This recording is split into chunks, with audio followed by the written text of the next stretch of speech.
Hi viewers, நம்ம பார்த்தீங்கன்னா இப்போ கேரளாவில் இருக்கிற அதிரப்பள்ளி ஃபால்ஸ் வந்துருக்கோம்.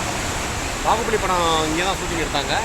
நம்ம கொஞ்சம் க்ளோஸ்அப்பில் போயிட்டு அந்த வியூவெல்லாம் நான் கொஞ்சம் க்ளோஸ்அப்பில் பார்க்கலாம். வாங்க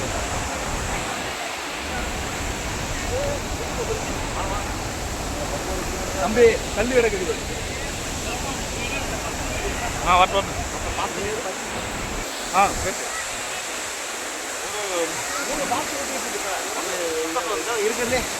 இருக்கிறதுலே பெரிய ஃபால்ஸ் தான். அதுக்கப்புறம் அந்த பக்கம் ஒரு 2 ஃபால்ஸ் இருக்குது. இங்கே பாகுபலி படத்தில் பார்க்குற வியூவும் இதுவும் பார்த்தீங்கன்னா கொஞ்சம் டிஃப்ரென்ஸ் இருக்குது. ஆனால் இதான் ஒரிஜினலு. உள்ள குளிக்கிறதுக்கெலாம் அலோவ் கிடையாது. ஒன்லி வந்து வியூ பாயிண்ட் மட்டும் தான். குளிக்கிறதுக்கு அலோவ் பண்ண மாட்டாங்க. View point only.